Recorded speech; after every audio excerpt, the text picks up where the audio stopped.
ഫിനാലയുടെ 4 ടാസ്കുകളാണ് ഇപ്പോൾ പൂർത്തിയായിരിക്കുന്നത്. ആദ്യത്തെ ടാസ്ക് എല്ലാവർക്കും കൂടി ഒരുമിച്ച് മത്സരിക്കാനുള്ള ടാസ്ക് ആയിരുന്നു. രണ്ടാമത്തെ ടാസ്ക് 2 പേര് വെച്ച് മത്സരിക്കാനുള്ളതായിരുന്നു. മൂന്നാമത്തെ ടാസ്ക് 2 പേര് വെച്ച് മത്സരിക്കാനുള്ളതായിരുന്നു. നാലാമത്തെ ടാസ്കും 2 പേര് വെച്ച് മത്സരിക്കാനുള്ളതായിരുന്നു. ഈ ടാസ്കുകളിൽ ഈ 3 ടാസ്കുകൾ ആദ്യത്തെ ഒഴിച്ച് മാറ്റി നിർത്തി കഴിഞ്ഞാൽ ബാക്കി വന്ന 3 ടാസ്കുകളിലും ഫസ്റ്റ് ഇറങ്ങിയ 2 പേരെന്ന് പറയുന്നത് അർജുനും നോറയുമായിരുന്നു. ബിഗ് ബോസ് അവിടെ ആർക്കും വരാനായിട്ട് ധൈര്യമില്ലേ ഇത്രയും ഇതായിട്ട് എന്ന് ചോദിച്ച സമയത്ത് അവിടെ ധൈര്യപൂർവ്വം ഇറങ്ങി വന്ന 2 പേര് എന്ന് പറയുന്നത് നോറയും അർജുനാണ്. ബാക്കി ആർക്കും തന്നെ ധൈര്യം ഉണ്ടായിരുന്നില്ല എന്നുള്ളതാണ് യാഥാർത്ഥ്യം. എല്ലാവരും ഗെയിം മനസ്സിലാക്കി, ട്രിക്കൊക്കെ മനസ്സിലാക്കി ഓരോരുത്തരെ ഗെയിം കഴിഞ്ഞാൽ നമുക്ക് എങ്ങനെ മുന്നോട്ട് വരാം, അവരെ കവർ ചെയ്യാം എന്ന് ആലോചിച്ചുകൊണ്ട് പിന്നീട് വന്നിട്ട് എല്ലാവരും ഗെയിം കളിക്കുന്നതാണ് നമ്മൾ കണ്ടത്. ഇപ്പോൾ ഇന്നത്തെ ഫസ്റ്റത്തെ ടാസ്ക്, 4ാമത്തെ ടാസ്ക് എടുത്ത് നോക്കുന്ന സമയത്ത് അർജുൻ വന്നിട്ട് ഗെയിം ഒന്നും തന്നെ അറിയാതെയാണ് വന്ന് ഗെയിം കളിച്ചത്. എന്താണ് ഗെയിം കളിക്കേണ്ടത്, എങ്ങനെയാണ് ഗെയിം കളിക്കേണ്ടത് എന്താണെന്ന് ഒരു അന്തവും കുന്തവും ഇല്ലാതെ വന്ന് കളിച്ചിട്ട് തോറ്റുപോകുന്ന അർജുനെയാണ് കണ്ടത്. അപ്പോൾ പ്രേക്ഷകർ എല്ലാവരും ചോദിക്കുന്നുണ്ട്, ഗെയിം ബാക്കിയുള്ളവർ മനസ്സിലായിട്ടാണ് അവിടെ നിൽക്കുന്നത്.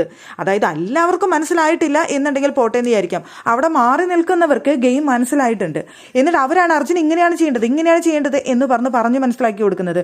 അപ്പോൾ മനസ്സിലായവർ ആദ്യമല്ല ഇറങ്ങേണ്ടത്. ഈ അർജുൻ മണ്ടനാണോ അതോ മണ്ടനായിട്ട് അഭിനയിക്കുന്നതാണോ പൊട്ടനാണോ എന്നൊക്കെ തോന്നിപ്പോകുന്ന ഒരു അവസ്ഥയാണ് പ്രേക്ഷകർക്ക്.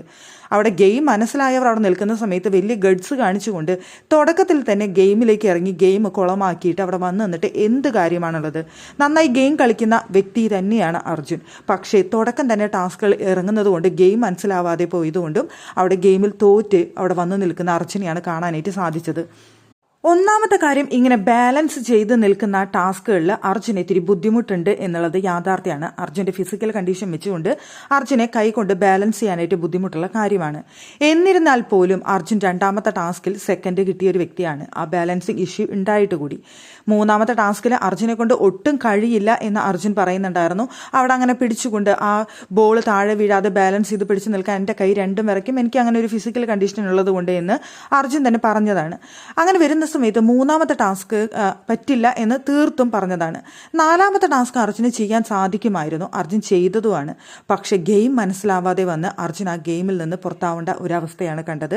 പിന്നീട് അർജുൻ തന്നെ ലൈവിലിരുന്ന് പറയുന്നുണ്ട്, ഏത് സമയത്താണ് എനിക്ക് ആദ്യം തന്നെ പോകാനായിട്ട് തോന്നിയതെന്ന് മനസ്സിലാവുന്നില്ല എന്ന്. അപ്പോൾ സായിയൊക്കെ അവിടെ ഇരുന്ന് പറയുന്നുണ്ട്, ഇനി അർജുൻ കുറേ തവണ അതിൽ പോകുന്നു, ഇനി ബാക്കിയുള്ളവർ മാറി പോവട്ടെ എന്ന് സായി അവിടെ ഇരുന്ന് പറയുന്നുണ്ട്. ഇനിയെങ്കിലും അർജുൻ അത് മനസ്സിലാക്കിക്കൊണ്ട് അവിടെ ഗെയിം മനസ്സിലാക്കി ഇനി മാറി നിന്ന് തുടക്കത്തിൽ മനസ്സിലായവർ വിട്ട് അവിടെ ഗെയിം കളിച്ചാൽ അർജുനെ മുന്നേറാം. ആദ്യം തന്നെ ചാടി കയറി അവിടെ ഗഡ്സ് കാണിച്ചുകൊണ്ട് നിന്ന് കഴിഞ്ഞാൽ അത് ഇനിയും അർജുനെ തോൽപ്പിക്കുകയുള്ളൂ. അവിടെ മുന്നേറി നിൽക്കുന്ന അഭിഷേക് ആദ്യം പോട്ടെ, അഭിഷേകല്ലേ ഇപ്പോൾ ഗെയിമിൽ മാർക്കിൽ മുന്നിട്ട് നിൽക്കുന്നത്, അപ്പോൾ അഭിഷേക് പോട്ടെ, എങ്ങനെയെങ്കിലും തീരുമാനിച്ചുകൊണ്ട് മാറി നിന്ന് കഴിഞ്ഞാൽ അവിടെ അർജുന് കൊള്ളാം. അല്ലാതെ വീണ്ടും ഗഡ്സ് കാണിക്കാനാണ് തീരുമാനിക്കുന്നതെങ്കിൽ അർജുനെ ടിക്കറ്റ് ഫിനാലയിൽ അവിടെ ഒന്നുമല്ലാതെ വെറുതെ മൂലയ്ക്ക് പോയിരിക്കാം എന്നാണ് എനിക്ക് തോന്നിയത്.